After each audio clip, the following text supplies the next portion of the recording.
Hey, salut à tous! On se retrouve aujourd'hui pour une nouvelle vidéo. On va aller voir cet AV89 que je viens d'acquérir. Je l'ai vu comme vous étiez avec moi, vous avez pu le voir, on l'a eu de nuit. Donc voilà, aujourd'hui là il fait jour, on va pouvoir faire un petit tour de cet AV89 en plein jour et de plus près. Donc allez voilà, l'AV89 est ici, on va faire un petit point vite fait en 5.5. J'ai besoin en fait de savoir le matériel que je vais avoir besoin pour la restaurer. Et puis voilà, pour juger aussi de son état, parce que je ne l'ai pas trop vu. Donc déjà ce qu'on peut voir c'est que la peinture, on est pas mal. Là, regardez, en frottant un peu avec une... Vous voyez déjà la différence avant, après, et j'ai frotté qu'avec un doigt. Donc au niveau du nettoyage, je pense qu'au niveau de la peinture, on sera bien. On n'est pas tordu ici au niveau du support de fourche. En dessous, là, ce qui est tordu, ça, ce sont les butées du guidon.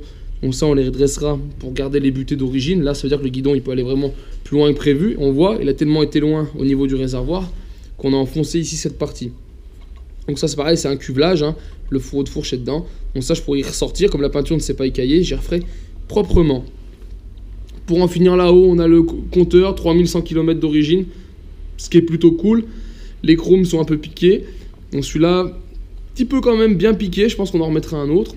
Celui-ci, il est sauvable, hein. Je pense que bien nettoyé, il reviendra bien. Et après, sur le dessus, poignée de gauche, elle est nickel. Les freins, c'est tout bon, ça se nettoie. Il manque le rétroviseur, mais on a le support. Le guidon en lui-même est bien piqué. Je pense sauvable aussi, on verra. Et puis à droite ici, on a une poignée qui a été scotchée, je pense qu'elle est abîmée. Mais ça c'est pareil, c'est quelque chose qu'on pourra changer.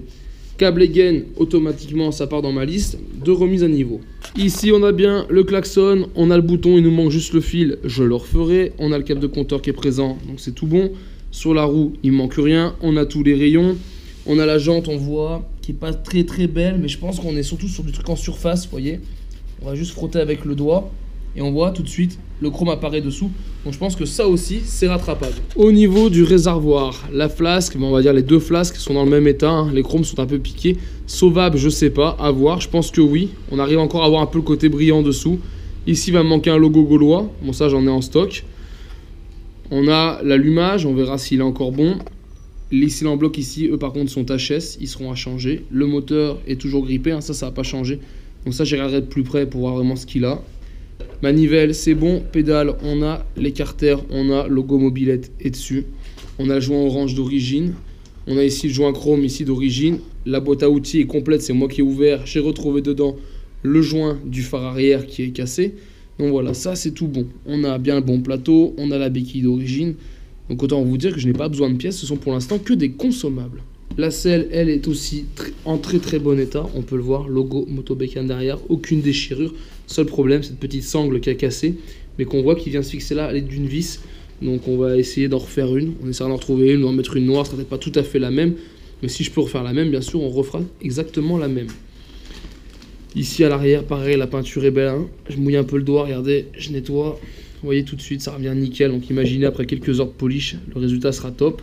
Kitchen est encore pas trop mauvais, on a un peu de jeu, mais il est pas pourri, on va dire qu'il a mi-usure, donc ça peut le faire, elle pourra encore rouler comme ça, on va pas le changer pour le plaisir. La jante, pareil, je pense qu'elle est sauvable, on voit bien que, on va se mettre à la lumière, voilà, c'est de la poussière, mais c'est pas méchant. Vous voyez, je pense que ça va partir et ça va revenir vraiment dans un bon état, ce sera un peu la surprise. On a bien les suspensions, j'ai essayé avant, elles compriment bien, on a bien les deux cale-pied arrière, les plastiques sont en très bon état. Ici, le cache-courroie, on va le sortir, mais il est par terre là-bas. Regardez, j'ai bien aussi le cache-courroie, vous voyez, qui est complet, en bon état, donc ça c'est plutôt cool, il faudra aussi le nettoyer. C'est une pièce en moins à trouver qui serait un peu dure à trouver. Allez, de l'autre côté, on voit, pareil, très bon état, donc le phare arrière, je vous disais, qui est absent, mais ça, on en remettra un. Pareil, la suspension est bonne, on a bien le caoutchouc avec le sélecteur en bon état. Ici, le logo mobilette est un petit peu tordu, mais il est présent, toujours le joint orange, on est bon, les visocarters originales, bouchon d'essence original, d'arrivée d'essence. Autant vous dire, il n'y a pas grand chose quoi, il y a du boulot parce qu'il faut nettoyer, il faut changer quelques pièces. Mais regardez, même ça qui a l'aspect rouillé tourne encore vraiment très bien, vous voyez. C'est des pièces, malgré le temps, elles tournent encore bien, donc voilà, une fois nettoyé, ça va revenir vraiment nickel de chez nickel. Et en fait, donc le plus gros boulot, ce sera vraiment le moteur qui est coincé. J'arrive pas à le tourner d'un mille, hein. Donc voilà, ça va être lui le plus gros du travail, mais bon, il est complet, donc autant vous dire, tout est là, il manque rien, donc ce sera vite fait à refaire. Et ici, sur l'avant, on retrouve la plaque du propriétaire, du premier propriétaire, la personne qui me l'a donné, donc ça c'est plutôt ouf. Et là, bien sûr, l'essence, Voilà, on va mettre un coup le doigt dans le réservoir, voir ce que ça dit. Donc voilà, vous voyez, il y a du dépôt. Alors, il y a une partie du réservoir qui n'a pas le dépôt, une partie qui était vers moi et l'autre partie qui l'a. Donc on va dire qu'il est à moitié sale.